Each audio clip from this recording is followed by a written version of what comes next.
sehat dan tetap semangat. Kali ini saya buat tips and trik tentang teks ceramah. Semoga ini memudahkan kalian dalam memahami pembelajaran daring ya. Sebelum bahas teks ceramah lebih dalam, kali ini saya akan bahas tentang jenis-jenis percakapan. Jadi ada banyak, nggak banyak sih, cuma 3. Yang pertama ada monolog. Jadi monolog ini adalah wacana yang disampaikan seorang diri tanpa melibatkan orang lain. Jadi kasarnya kayak ngomong sendiri gitu. Contohnya ketika saya membacakan puisi, menceritakan sebuah dongeng, kan yang satu ngomong, yang satu mendengarkan gitu ya. Atau bisa juga dalam konteks yang kita bahas kali ini, ceramah ya. Yang kedua adalah tipikal percakapan dua orang. Jadi kalau misalnya si A lagi ngobrol sama si B, cuma dua orang, berduaan aja, ini namanya dialog. Nah, kalau ada banyak, misalnya dalam kelompok kalian diskusi bareng-bareng, lebih dari 2 orang penutur, nah itu kita sebutnya polilog. Lanjut ya. Nah, ini aku mau bahas tentang 3 teks yang seringkali dianggap sama namun berbeda. Jadi ceramah, pidato, khotbah ini terlihat sama karena mereka memang sama-sama monolog. Jadi sama-sama ngomong sendiri, audiensnya dengerin gitu, audiensnya merhatiin. Bedanya kalau ceramah lebih ke penyampaian informasi, pengetahuan, atau sebuah berita tapi tanpa adanya ajakan. Nah, kalau pidato dia ngasih informasi tapi ada ajakannya di dalam. Sedangkan khotbah berarti dia isinya tentang keagamaan. Lanjut. Nah, setiap teks pasti dia punya yang namanya struktur teks ya.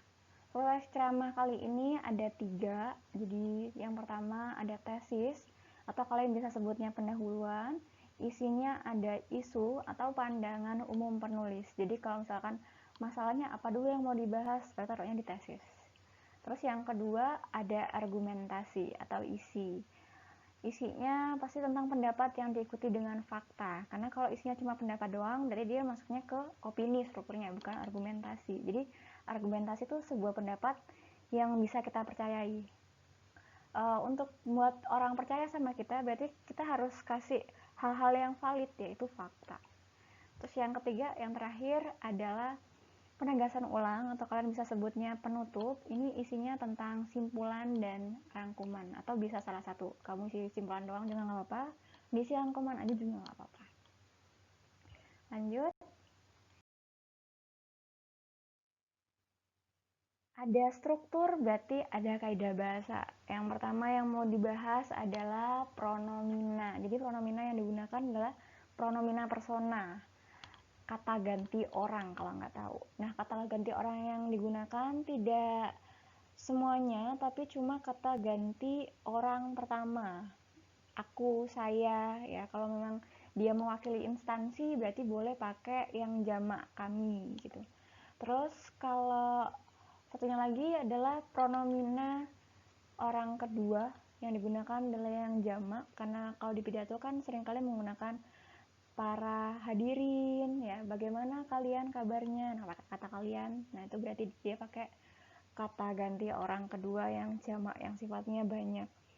Hanya saja kalau kalian pakai kata yang sifatnya jamak berarti nggak boleh berdampingan atau berhimpitan dengan kata yang sifatnya jamak pula. Misal para hadirin yang saya hormati, udah pakai hadirin pakai para, nggak efektif, nggak boleh. Atau misalnya para bapak-bapak dan ibu-ibu udah pakai para, pakai bapak-bapak, pakai ibu-ibu. Jadi kalau pakai para, pakainya para ibu dan bapak. Jadi pakainya tunggal ketemu jamak gitu ya. Jadi nggak jamak ketemu jamak. Lanjut kita ke kaidah yang kedua, ada verba mental. Jadi apa sih verba mental tuh? Verba mental tuh adalah verba yang berkaitan dengan pola pikir kita, dengan perasaan kita. Kan namanya mental ya. Contohnya diharapkan, memprihatinkan, mengagumkan, mencurigai, mengkhawatirkan, banyak deh pokoknya. Nah, yang ketiga ding. Ketiga adalah kata teknis. Jadi dalam kelompok kata tuh ada 2. Yang satu namanya kata teknis atau kalian bisa sebutnya kata ilmiah. kata yang hanya pada bidang-bidang tertentu, jadi kata istilah gitu. Nah, yang satunya adalah kata populer, kata yang dikenal semua kalangan. Jadi misalnya ada contoh kooperatif, eufemistis, sarkastis gitu. Bang, kalau ngomong yang baik dong, jangan sarkastis gitu. Nah, kalau abang-abangnya belajar pada bidang tertentu ngerti, oh sarkastis itu berarti sindiran yang kasar. Tapi kan mana tahu ya abang-abang tukang beca, abang-abang tukang sayur tahu atau enggak. Kalau nggak tahu berarti memang yang digunakan adalah kata teknis yang nggak semua orang kenal gitu ya. Lanjut kita ke kaidah berikutnya adalah kata persuasif atau kata persuasif. Jadi kata yang sifatnya mengajak. Yang ngajak katanya adalah mari, ada ayo, atau kalian bisa pakai partikel lah.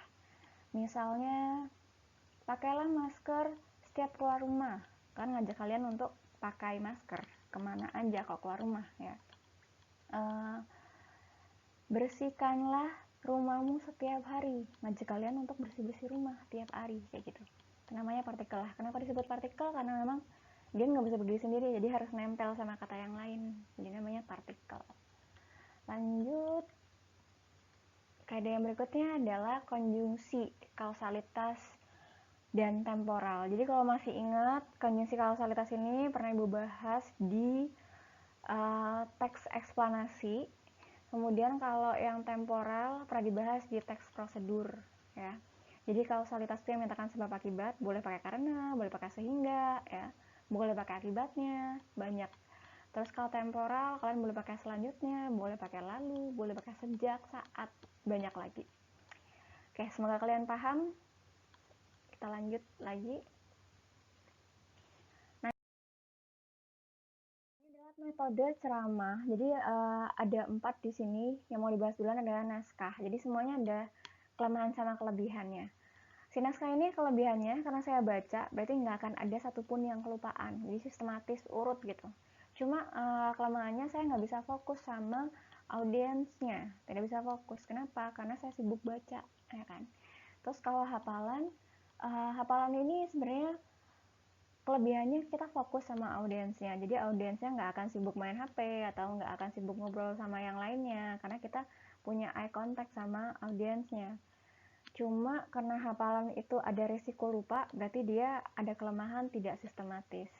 Nah, berikutnya adalah impromptu. Impromptu ini adalah metode yang digunakan ketika dalam kondisi spontan. Ya, jadi misalnya kondisinya ada pembicaranya tidak datang, terus kamu disuruh menggantikan tanpa persiapan apapun. Itu namanya pakai metode impromptu. Nah, yang ini lebih riskan karena tanpa persiapan berarti nanti akan ada sistematika yang terlupakan, jadi nggak urut gitu. Kemudian fokus audiensnya juga bisa terganggu kalau dia grogi dalam penyampaian pidatonya atau ceramahnya. Berikutnya adalah extempora. Jadi extempora ini adalah metode yang paling ini ya, metode paling aman karena dia mencatat poin-poin yang penting, terus audiensnya juga akan diperhatikan gitu. Kenapa? Karena saya sambil lihat catatan, kalau saya lupa, kalau nggak lupa ya berarti saya nggak akan lihat catatan gitu. Jadi audiensnya tidak akan terlupakan karena kita fokus baca gitu ya. Lanjut. Nah, ini adalah tujuan pidato. Yang pertama dari informatif, jadi menyampaikan informasi seperti yang di awal saya sampaikan nih, ceramah banget ya kalau informatif. Terus berikutnya adalah rekreatif maksud saya. Jadi rekreatif ini sebuah ceramah atau pidato yang di dalamnya ada guyonan atau ada lelucon. Jadi saya nyelipin humor di dalam teks saya misalnya. Kemudian yang terakhir adalah persuasif. Jika dalam pidatonya atau dalam ceramahnya dia punya ajakan atau imbauan yang disampaikan, ini berarti dia pakai tujuan persuasif. Oke, sekian pembelajaran dari saya. Semoga membantu kalian dalam pembelajaran daring. Jika ada pertanyaan, silahkan tuliskan di kolom komentar ya, supaya saya juga tahu kalian lagi nonton. Terima kasih. Sampai jumpa di materi berikutnya.